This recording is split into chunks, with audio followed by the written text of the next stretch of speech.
দক্ষিণ পূর্ব এশিয়ার দেশ কম্বোডিয়া, রাজধানী নমপেন। নমপেন নগরীতে মাত্র 25 থেকে 30 লক্ষ মানুষের বসবাস। নমপেন আন্তর্জাতিক বিমানবন্দরে যারা চাকরি করে তারা কেউই ইংরেজি বলতে পারে না। নমপেন শহরে 67টি মসজিদ রয়েছে। 2010 সালে বাংলাদেশের সাবেক পররাষ্ট্রমন্ত্রী দীপুমণি কম্বোডিয়ায় সফর করেন।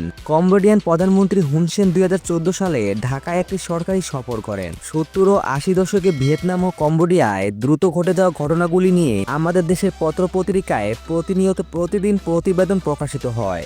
1953 সালে দেশটি স্বাধীনতা লাভ করে ফ্রান্সের কাছ থেকে। কম্বোডিয়ার রাস্তাঘাটগুলো সাদামাটা ধরনের, যানবাহনে আমাদের মতোই, রাস্তায় মোটর বাইকের ছড়াছড়ি, এটা বেশ জনপ্রিয় বাহন। রাস্তায় পাশে আমাদের দেশের মতোই ছোট ছোট দোকানপাট। যুবকরা আমাদের দেশের যুবকদের মতোই জটলা করে আর আড্ডা দেয়। বিকেল বেলায় স্বাধীনতা স্কোয়ারে হাজারো মানুষের ঢল নামে। কম্বোডিয়ানরা বেশ শান্তশিষ্ট ও বন্ধুসুলভ। তাদের একটি বৈশিষ্ট্য অতি প্রশংসনীয়, তা হলো তারা বেশি রাত জেগে থাকে না। শহরের লোকেরাও রাত 9টা থেকে 10টার মধ্যে ঘুমিয়ে যায় এবং বেশ সকালে জেগে ওঠে। কম্বোডিয়ার অ্যাঙ্করে অবস্থিত একটি ঐতিহাসিক মধ্যযুগীয় মন্দির সুবিশালী। স্থাপনটি দেশের সর্ববৃহত্তম মন্দির। 12 শতাব্দীতে এই মন্দিরটি নির্মাণ করেছিল রাজা দ্বিতীয় সূর্য বর্মন। প্রথম দিকে হিন্দু মন্দির হিসেবে ব্যবহৃত হলেও পরে একটি বৌদ্ধ মন্দিরে পরিণত হয়। পর্যটন শিল্পের লব্ধ আয়ের 28% মন্দিরের রক্ষণাবেক্ষণে ব্যবহার করা হয়। কম্বোডিয়ার বেশিরভাগ মানুষ বাস করে গ্রামে এবং অনেকটা আমাদের গ্রামীণ জীবনের মতো।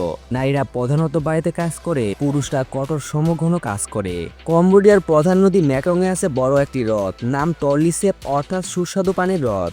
দেশটির কৃষি ও মৎস্য সম্পদ এই দুটি জলধারের উপর প্রধান নির্ভরশীল। প্রতি বর্গ কিলোমিটারে মাত্র 12 জন, প্রায় 60% লোক কৃষিকাজের উপর নির্ভরশীল। জলবায়ু অনেকটা বাংলাদেশের মতো। বর্তমানে কম্বোডিয়ার জনসংখ্যা মাত্র 1,70,00,000। দেশটির আয়তন 1,81,000 বর্গ কিলোমিটার। জনসংখ্যার 95% বৌদ্ধ ধর্মাবলম্বী। আমস্টারডাম হচ্ছে সাইকেলের দেশ আর কম্বোডিয়া হচ্ছে মোটরসাইকেলের দেশ। কম্বোডিয়ার বেশিরভাগ বাড়িগুলো বেশিরভাগই 3 বা 4 তলা বিশিষ্ট। ধকধকে তকতকে বাড়িঘর। কম্বোডিয়া শান্তিপূর্ণ দেশ। এখানে ঝগড়া মারামারি হানাহানি নেই বললে চলে। কম্বোডিয়া যেতে কত টাকা লাগে? দক্ষিণ পূর্ব এশিয়ার এই মনোরম দেশটিতে কাজের সুযোগের কথা শুনে অনেকেই উচ্ছ্বাসিত। কম্বোডিয়ার অর্থনৈতিক দ্রুতই বৃদ্ধি পাচ্ছে এবং নতুন নতুন শিল্পের প্রসারের সাথে বিদেশি দক্ষ কর্মীদের চাহিদাও বাড়ছে। কম্বোডিয়া যাওয়ার খরচ ভিসা ক্যাটাগরি কাজের ওপর নির্ভর করে থাকে, তাই ভিসা খরচ একদমই সঠিকভাবে বলা সম্ভব নয়, কারণ এজেন্সি ও দালাল অনুযায়ী ভিসা খরচের তারতম্য হয়ে থাকে।